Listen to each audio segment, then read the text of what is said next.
Last week, OpenAI released GPT 5.1, and while point 1 may not feel like a big jump in terms of quantity, it actually is a monumental leap forward in the improvement of ChatGPT in general. And, a big reason GPT-5 did not feel like a huge release and it was a little bit underwhelming was because there were so many releases from 4 to 5. And I think they're going to do the same thing with GPT-5. And also, they're not hyping this model up near as much as they should be. And they learned from the GPT-5 launch to underpromise and overdeliver. And so in this video, we're going to be breaking down everything that's new in GPT 5.1 and how you can get the best output humanly possible with GPT 5.1. So here we have a little presentation I put together. And first thing I want to talk about is a massive thing about this update is its refinement over revolution. So you're not going to see a bunch of new features, but you're going to see everything work together because it combines to become a lot more effective. So the big thing that they pushed out here is called adaptive reasoning. And this is essentially ChatGPT now has the ability to decide on the fly. Should I think deeply about this problem or should I just simply answer it quickly? And they tried to put this into GPT-5 with the router option, but it didn't work very well. Now it works significantly better. So it's about 2 times faster on easy tasks and 2 times slower on harder tasks. Slow and not in a bad way, slow in the sense that it's thinking more deeply, using more compute and more resources to actually come up with the correct answer for you. So the best part is that the instruction following finally works. So 5.1 follows constraints aggressively rather than politely ignoring them. One of the most frustrating aspects of GPT-5 was its tendency to acknowledge instructions and then violate them. But 5.1 demonstrates dramatically improved coherence.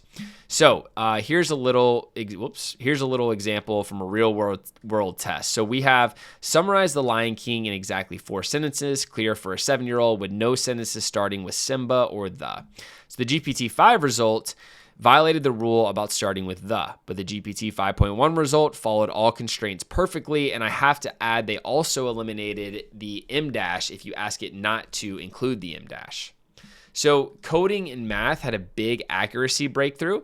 This 5.1 tops reasoning categories while consuming fewer resources than all GPT-5 tokens. So basically what this is saying is it got smarter, less prone to errors, and it uses less compute, which is incredible. It becomes more efficient.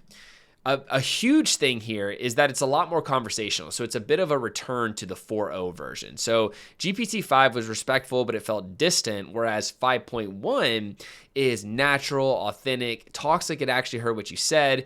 It's more conversational and human-like, but it's not over the top like 4.0 was. So it does feel a lot more friendly and a lot more conversational, but it's not going to tell you everything that you say is perfect, you're a genius, and just suck up to you.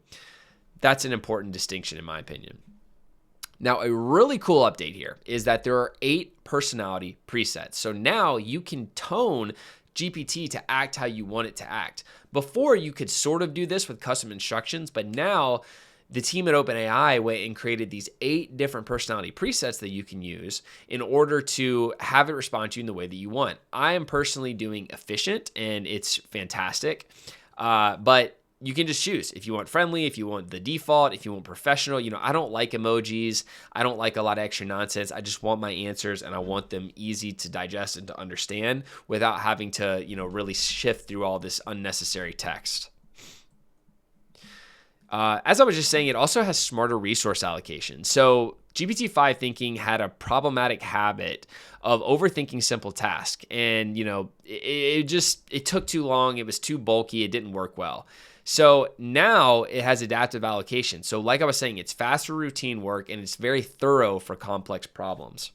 The image generation also got a pretty significant lift. So it has much better facial consistency. If you were creating images and you were using yourself, it would always butcher your face. I mean, I never got my face to come out even close to how it should have been. But now it has maintained facial consistency and better replacement. So if you're changing an outfit on someone, the face will remain a lot more closely to the original image, and the clothing will look better too. And it's also in terms of visual reasoning. So if you are, dropping an image in there, GPT-5 is a little bit cautious. It was uncertain. It's second guess, but 5.1 is clear. It's confident. It's just focused. So it's just a lot better output. Consistency is the biggest improvement here. So For instance, if you ask it to specify a word count or stick to a word count, in the past, it can never do this. It would never be able to stick to a word count. It would always mess up. But now it will adapt without exceeding or falling short. Once again, the image constraints are a lot better, so the output's a lot more accurate. If you have sentence limits, it's going to honor the exact requirements in multi-rule constraints.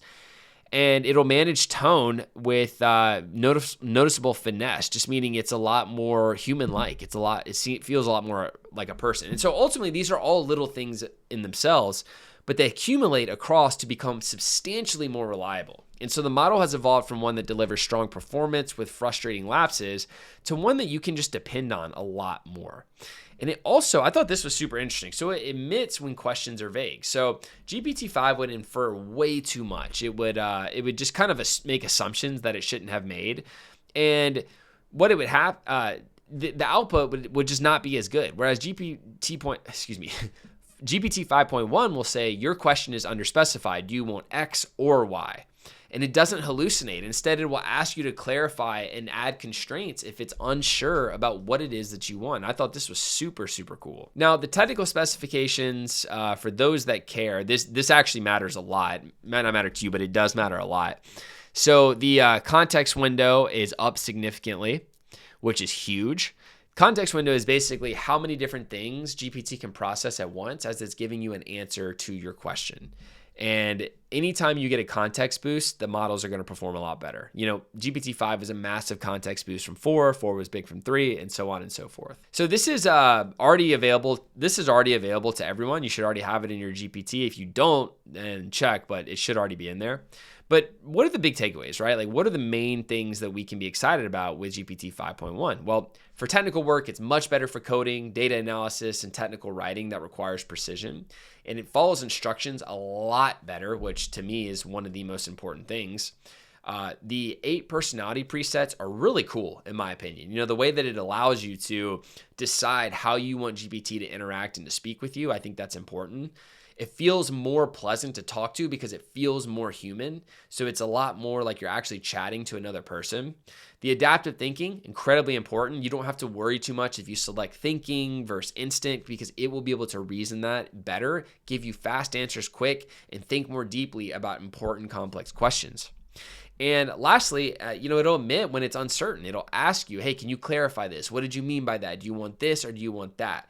And to have a model that will actually push back and say, hey, I can't answer this because I don't have enough information, to me is a massive game changer from the previous version. And so the bottom line, it's not like a revolutionary leap, but it's a collection of meaningful refinements. And this is why these models improve exponentially, because by the time 6 comes out, GPT-6, we'll have 5.1, 5.3, 5, 7, whatever. And all of these little improvements will come together to be like, wow, this model is a million times better than it was.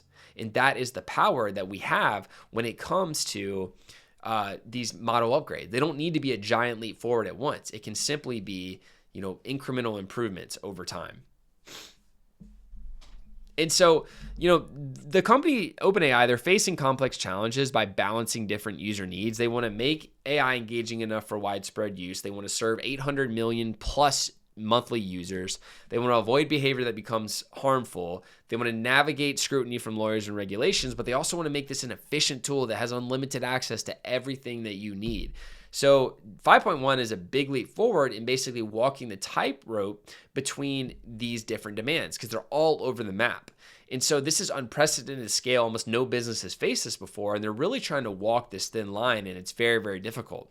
But in my opinion, they're doing a great job. They're facing more scrutiny than pretty much any business that I've ever seen in my life, but they're delivering one of the most effective, best products of all time while slowly making it better, facing a lot of criticism and harsh feedback, refining it based on that feedback, and continuously improving. This is exactly what we want to see out of these model companies. And so 5.1, in my opinion, is a massive upgrade from 5.0, and I cannot wait to see the next upgrades, but I have already gotten way better usage out of GPT, and I hope you have too. And if not, maybe this video will clear it up. So hopefully this was helpful for you. If it was, I would love it if you could leave a like and maybe subscribe or leave a comment about your experience with GPT 5.1 and what you want to see in the next update.